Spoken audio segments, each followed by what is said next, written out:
Hello students, today we will discuss the keywords of the lesson reflection of light. Look at the first keyword children, incident ray. So what is an incident ray? The light ray which incidents on object or mirror. It is called as incident ray, it is denoted by small I.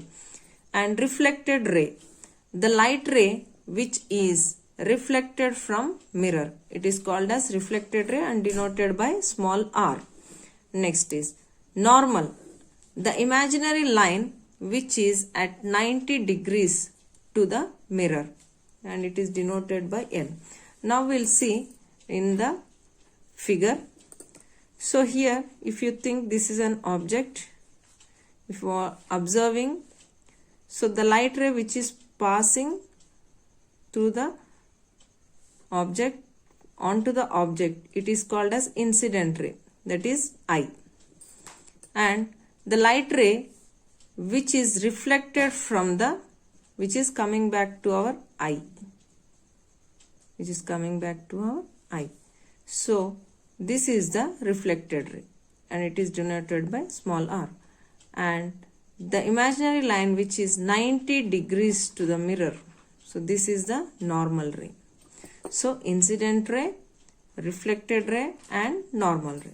Next we will see angle of incidence. So here the angle between the normal and the incident ray, here the angle between the normal and the incident ray, this is called as the angle of incidence. Angle of reflection, the angle between normal and the reflected ray, here this is the angle of reflection from normal to the reflected. The angle between the normal and the reflected ray, this is the angle of reflection, here this is the angle of incidence. Next, periscope, an instrument used to observe distant things from a hiding place. So we can observe the things from a distance by hiding. So this is the instrument for observing the things. Next is lateral inversion. In the image formed by a mirror, right of the object appears as left and left of the object appears as right. This is called lateral inversion. So when you observe anything in the mirror, we can see the left as right and right as left. So this is because of the phenomena of lateral inversion. Okay children. Next one, kaleidoscope. See here, kaleidoscope, it is an instrument with two or more reflecting surfaces or mirrors.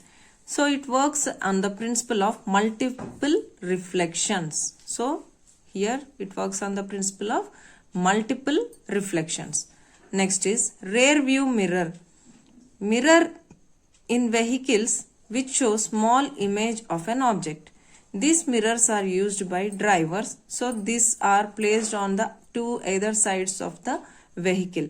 You can see these are used by drivers to see vehicles which are moving behind or beside of the vehicle without turning their heads. So the driver can see the vehicles which are coming from the backside or from the sideways, so that they will be alert. So these are about rear view mirrors. Next is spherical mirror. The mirrors which contain curved reflecting surface are called spherical mirrors. So here two types of spherical mirrors are there, convex and concave mirrors. These two are called as spherical mirrors. So now we'll see what is a convex mirror. So if the reflecting surface of a mirror is convex, then it is called as convex mirror.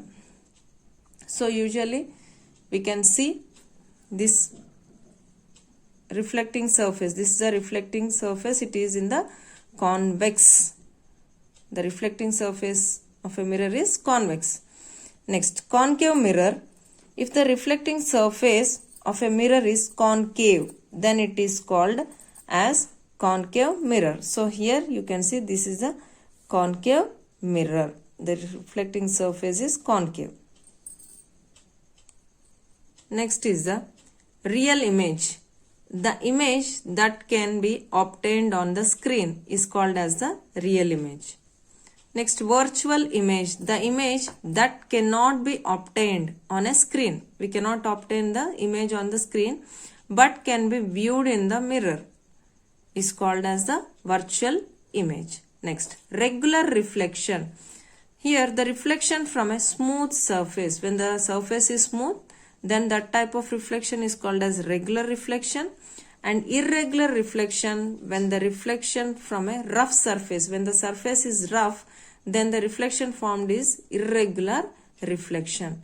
So these are the keywords for the 9th lesson, reflection of light. Okay children, thank you.